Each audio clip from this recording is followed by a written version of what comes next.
पुरुष इस संसार वृक्ष को पहचान लेता है। वे बिरवा, कौन सा बिरवा? संसार वृक्ष। संसार वृक्ष को जो महापुरुष पहचान लेता है वह इसकी वासना त्याग कर जरा मरण रहित तन होए। वह इसकी वासना त्याग कर, जरा यानी बुढ़ापा, मरण यानी मृत्यु, इस शरीर धरने के चक्कर से वह मुक्त हो जाता है। जन्म मरण के शरीर को धारण करने से वह मुक्त हो जाता है। शरीर धरेगा तभी तो जन्म मरण के चक्कर में पड़ेगा। तो जो महापुरुष इस संसार वृक्ष को पहचान लेता है वो इसकी वासना त्याग कर बुढ़ापा, मृत्यु और शरीर धरने के चक्कर से मुक्त हो जाता है। बिरवा एक सकल संसारा, पेड़ एक फूटल तिनि डारा। ये सारा विश्व मानो एक वृक्ष है। बिरवा एक, कौन सा एक बिरवा? सारा विश्व मानो एक वृक्ष है। और इस एक विश्व वृक्ष में सत, रज एवं तम 3 डालियां निकली हैं। पेड़ एक फूटल तिनि डारा। इस एक विश्व वृक्ष में रज, सत एवं तम 3 डालियां निकली हैं। अब मध्य की डारी 4 फल लागा। मध्य की डारी कौन है? सतोगुणी।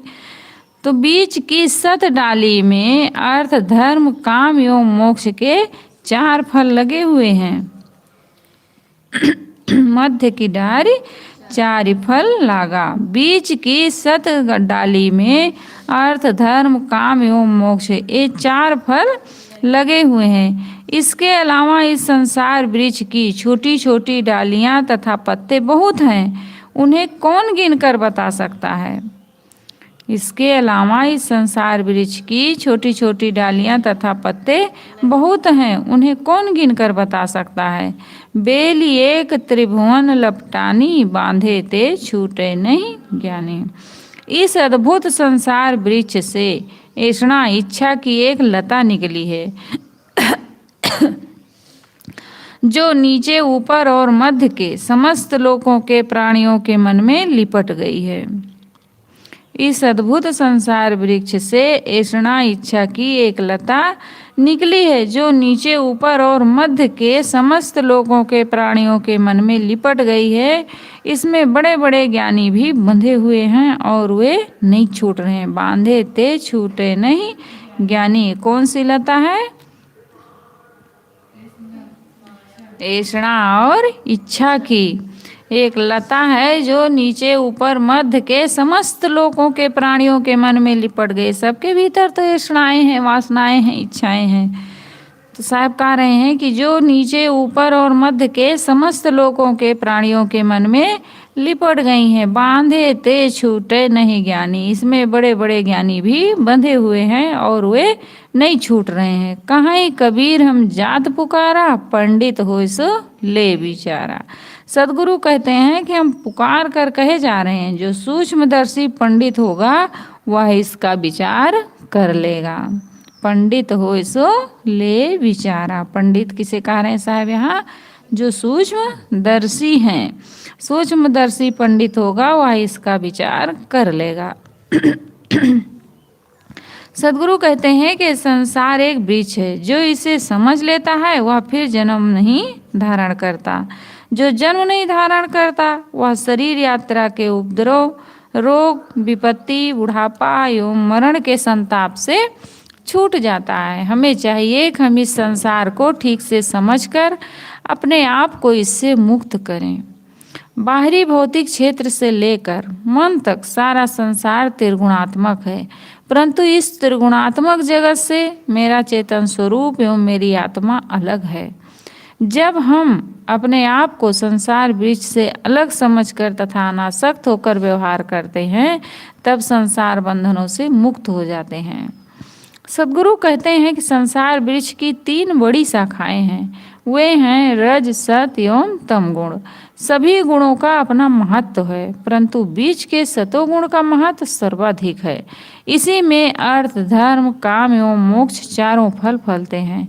भौतिक क्षेत्र में जहाँ तक क्रिया है, ध्यान से सुनो, भौतिक क्षेत्र में जहाँ तक क्रिया है वह रजोगुण का स्वभाव है। भौतिक क्षेत्र में जहाँ तक क्रिया है वह रजोगुण का स्वभाव है, और जहाँ तक पुष्टि है वह सतोगुण का स्वभाव है, तथा क्षय तम गुण का विनाश हो जाता है, क्षय हो जाता है। वो किसका पर स्वभाव है? तमोगुण का। इसी प्रकार मन में इच्छा क्रिया रजगुण तथा है, ज्ञान प्रसन्नता सतगुण है।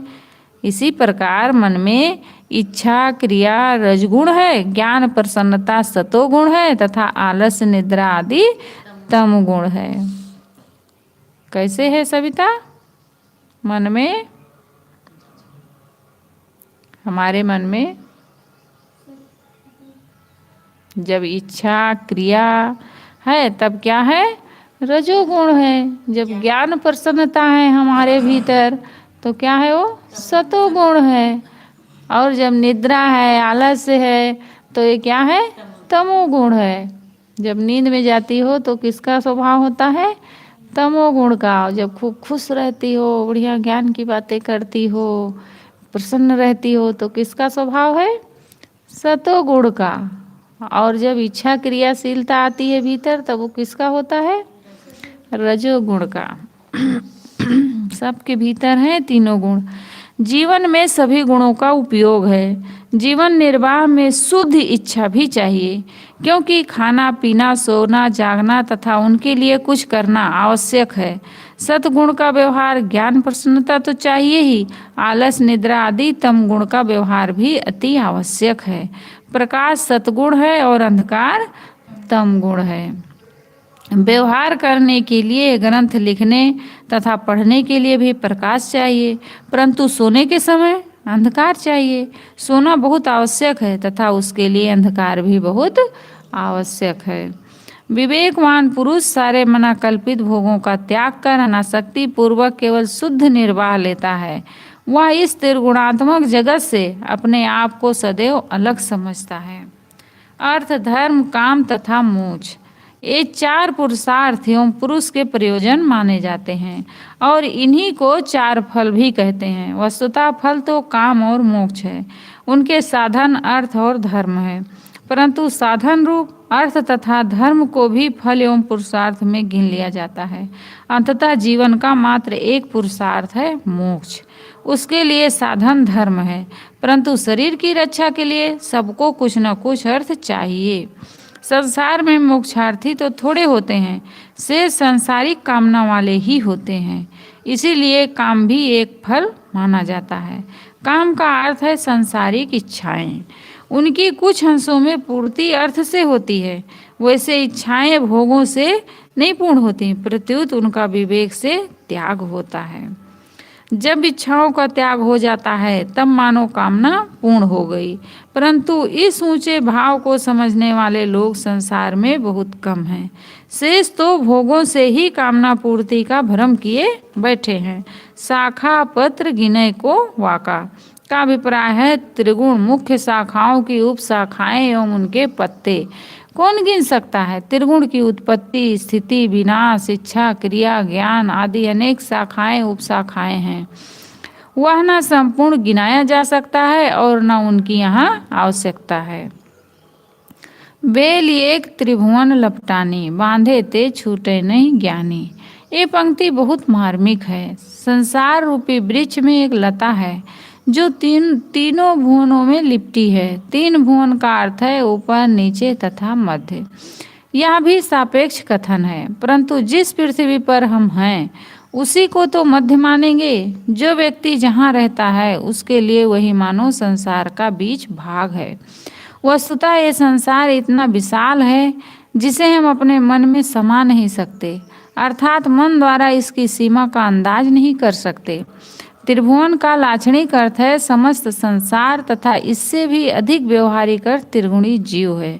सद्गुरु कहते हैं संसार वृक्ष के सारे जीवों को उस लता ने लपेट रखा है। कौन सी लता ने लपेट रखा है? ऐसणा। उस लता में बंधकर ज्ञानी भी नहीं छूट रहा है। ये बेली है ऐसणा। ऐसणाएं तीन मानी गई हैं, कौन कौन? आपको नहीं पूछ रहे हैं सविता, कौन कौन सी ऐषणाएं हैं?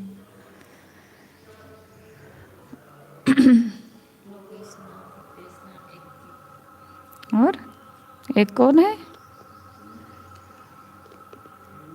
एक कौन है स्वरूपा? लोक ऐषणा, पुत्र ऐषणा और वित्त ऐषणा। लोक ऐषणा का है?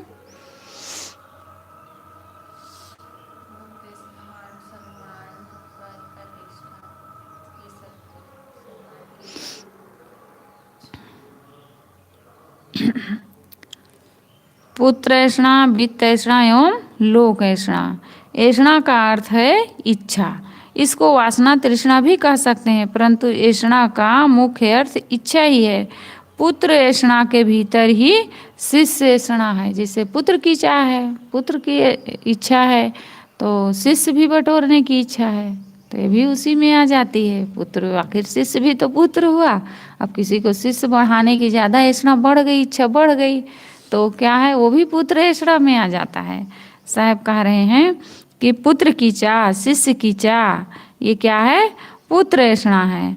और धन की चाह, ये क्या है, वित्त ऐषणा है। तथा लोक प्रसिद्धि की चाह, ये क्या है, लोक ऐषणा है। इस चाह की बेली ने संसार को लपेट रखा है। कितने लोग होते हैं, सोचते हैं कि संसार में मेरा नाम हो, मेरी प्रसिद्धि हो, मेरा मान सम्मान हो, ये सब क्या है, लोक प्रसिद्धि की चाहना, ये लोक ऐषणा है। इस चाह की बेली ने संसार को लपेट रखा है। कितने लोग पुत्र ऐषणा तथा वित्त ऐषणा को छोड़ देते हैं, तो कहाँ जाके फंस जाते हैं, लोक ऐषणा में जाकर के फंस जाते हैं, मान प्रसिद्धि में फंस जाते हैं। तो लोक ऐषणा नहीं छोड़ पाते हैं। अब पुत्र तो छोड़ दिए, थोड़ा बैराग हुआ, धन संपत्ति छोड़ दिए, जंगल में चले गए, लेकिन अब वहाँ क्या हुआ कि हम कितने सिद्ध पुरुष कहलाएं। वहाँ जा कर के बाल बढ़ा लेंगे, नंगे रहेंगे और ध्यान समाधि में बैठे रहेंगे कई दिनों तक, अग्नि तापेंगे, चारों ओर अपने आग जला लेंगे और बीच में बैठ करके आग तापते हैं, तपस्या करते हैं, एक पैर पर खड़े रहते हैं। कुंभ मेला में गए थे हम लोग, तो घूमने निकले थे, अब जा रहे थे घूम के, तो एक बाबा जी आग जलाए थे सामने में और एक पैर पर खड़े थे, एक पैर मोड़ के एक पैर पर ऐसे रखे थे इस पर, और एक ही पैर में खड़े थे, इस पैर को मोड़ के लाके इसी पैर पर घुटना के ऊपर रखे थे और खड़े थे। तो अब यतीन्द्र साहब आगे आगे जा रहे थे, उनके मन में तो पूछने की, उनको तो मीडिया प्रचारक हैं ही हो, तो अब वो पहुंच गए उसके पास, पूछने लगे कुछ कुछ। अब आग जल रही थी, ठंडी लग रही थी, ठंडी का महीना, तो वो वैसे पैर किए आग के सामने, इतना जोर से क्रोध में वो डांटे कि वो लगा ऐसे अभी मार देंगे वो उनको, मतलब इतना जोर से डांटे। वो जो उनके साथ और एक बैठा था, अब उनको तो लोग प्रसिद्धि चाहिए कि हाँ बहुत बड़े तपस्वी हैं, तो वो जो साथ में बैठा था वो भी गांजा पीने वाले दोनों जन और वो बता रहा है कि बाबा जी बहुत दिनों से ऐसे खड़े ही रहते हैं, कुछ कुछ बताने लगा। अब वो तो यतीन साहब प्रशंसा कर रहे हैं, देखो इनकी तपस्या, कितनी तपस्या कर रहे हैं। और दूसरा दिन जब फिर गए उधर से, तो बैठ के गांजा पी रहा था, क्योंकि कल शाम को खड़ा था, तपस्या कर रहा था, रोड के किनारे दिखा रहा था, देखो अब आज बैठ करके गांजा पी रहा है। और शाम को सब इधर से जाते थे तो उनको दिखाना था, उनको बता रहे थे बहुत दिनों से खड़े हैं। तो घर द्वार छोड़ने से क्या हुआ, धन संपत्ति छोड़ने से क्या हुआ, यहाँ मान प्रसिद्धि लोक ऐषणा पाने के उसको छोड़ ही नहीं पा रहे हैं भीतर से, और गांजा पी रहे हैं। क्रोध कितना जोर से किए, इतना क्रोध किए, तो भीतर की वासनाएं तुम्हारी जा ही नहीं है, बाहर तुम कितना भी तपस्या करो उसको कोई फल मिलने वाला नहीं है। असली तपस्या तो है अपने मनोविकारों को ध्वंस करना। तो लोग ऐषणा नहीं छोड़ पाते। मनुष्य का मन हर समय संसार से कुछ पाना चाहता है, अनुकूल प्राणी मिल जाए, धन मिल जाए, कोई अनुकूल वस्तु मिल जाए, प्रशंसा एवं सम्मान मिल जाए, बड़ाई मिल जाए, बस हर समय यह चाहना बनी रहती है कि कुछ मिल जाए। शास्त्रों की बहुत बातें जानकर, साधन में बहुत दूर तक चलकर भी कितने ज्ञानी जन किसी न किसी सूक्ष्म इच्छा एवं वासना की बेली में बंधे हैं। साधना में बहुत दूर तक चलकर भी कितने ज्ञानी जन किसी न किसी सूक्ष्म इच्छा एवं वासना की बेली में बंधे रहते हैं। इसीलिए सद्गुरु कहते हैं, बांधे ते छूटे नहीं ज्ञानी। इस ऐषणा की लता में, तृष्णा वासना की बेली में ज्ञानी कहलाने वाला भी बंधकर नहीं छूटता है। किसी किसी के मन में होता है कि हम सारे संसार को समझा देंगे, जगा देंगे, ऐसी इच्छा होती है, और उसी की चाहना में वो रात दिन दौड़ रहे हैं। जो मुख्य उद्देश्य था साधना करना, मन को विकारों से मुक्त करना, स्वरूप स्थिति प्राप्त करना, उसके लिए निकले थे, उसको भूल करके संसार को समझाने के चक्कर में पड़ गए। इसीलिए साहब कहते हैं, बांधे ते छूटे नहीं ज्ञानी। इसका अर्थ यह नहीं है कि सब ज्ञानी ऐषणा बेली में बंधे हैं। अर्थ इतना ही है कि बहुत से ज्ञानी कहलाने वाले इस बेली से भीतर भीतर लिपटे हैं। अतएव उन्हें भी अपने मन को देखते रहना चाहिए कि हम किसी ऐषणा में तो नहीं बंधे हैं। हमारे भीतर कोई सूक्ष्म संसारिक इच्छा तो नहीं अंकुरित है। संसार का काम करने के लिए इच्छा चाहिए। बिना इच्छा के संसार का काम नहीं हो सकता। परंतु यह प्रसंग बिल्कुल अलग है। यहाँ तो जीव के संसार वृक्ष से उतरने की बात है और जरा मरण तथा शरीर के परपंच से सदैव के लिए मुक्त होने की बात है। आज के विज्ञान युग का आदमी इसे एक काल्पनिक आदर्श मात्र मानेगा। जन्म मरण से मुक्त होने की बात उसे भले काल्पनिक आदर्श लगे, परंतु उसका जो आज का व्यवहारिक स्वरूप है उसे तो कोई भी समझ सकता है कि वह सुखद जीवन का उच्चतम शिखर है। जिसके मन में पुत्र, वित्त एवं लोक किसी भी की भी ऐषणा नहीं है, जिसके मन से इच्छा, वासना, तृष्णा समाप्त हो गई है, उसके हृदय के आनंद सागर का क्या वर्णन हो सकता है। वासनाहीन सुख से बढ़कर तो कोई सुख है ही नहीं। इसके समान भी कोई सुख नहीं है। यहाँ तक इसका आधा या पाव सुख भी कहीं नहीं है। तृष्णा, वासना, उद्वेग, आग्रह, शिकायत, पश्चाताप, गलानी एवं समस्त मानसिक द्वंद्वों से रहित प्रशांत मन वाला हो जाना ही जीवन के उच्चतम शिखर पर पहुंच जाना है। क्या है उच्चतम शिखर पर पहुंच जाना? सविता, उच्चतम शिखर पर पहुंच जाना क्या है? मोक्ष है। अच्छा, स्नेहा ज्ञान है। सुधा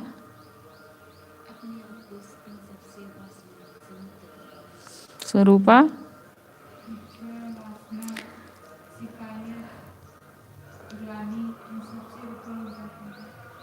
तृष्णा, वासना, उद्वेग, आग्रह, शिकायत, पश्चाताप, गलानी एवं समस्त मानसिक द्वंद्वों से रहित प्रशांत मन वाला हो जाना ही जीवन के उच्चतम शिखर पर पहुंच जाना है। कहाँ ही कबीर हम जात पुकारा, पंडित होए सो ले विचारा। सदगुरु कहते हैं कि हम पुकारे जा रहे हैं, जो पंडित होगा वह इस संबंध में विचार लेगा। कबीर साहब के मन में पंडितों का कितना बड़ा आदर था। यहाँ निश्चित है पत्राधारी पंडित नहीं है। यहाँ पंडित का अर्थ सत्यासत्य विवेकनी बुद्धि वाला सूक्ष्मदर्शी है। ये किसी कुल गोत्र का नहीं होता, किंतु जिसके भीतर अनवीच की बुद्धि हो वही पंडित है। इस पंक्ति में दो महत्वपूर्ण बातें हैं। पहली बात है कबीर साहब का निरालापन। कहाँ कबीर हम जात पुकारा। साहब कहते हैं हम कहीं रुक नहीं रहे हैं। लोक कल्याण को लेकर भी हम कहीं बंधे नहीं हैं। हम तो सबसे विरक्त निष्प्रय होकर जा रहे हैं, परंतु हाँ अपना सजाति जानकर कल्याणार्थियों को भी पुकारे जा रहे हैं। सच्चे ज्ञानी का यही अर्थ होता है कि वह लोगों को रास्ता बता दे, परंतु कहीं बंधे ना। इसमें दूसरी महत्वपूर्ण बात वही है जिसकी चर्चा ऊपर हो चुकी है, पंडित होए सो ले विचारा। यहाँ पर सदगुरु के मन में पंडितों के प्रति आदर है कि जो पंडित होगा वह इस बात को, जो सत्यासत्य विवेकनी बुद्धि वाला सूक्ष्मदर्शी होगा, पंडित होगा, वह इस बात को अच्छी तरह से समझेगा और इस पर विचार करेगा। साहब इस शब्द में संसार वृक्ष और ऐषणा लता दोनों का पर प्रकाश डाला है कि ये संसार एक वृक्ष है और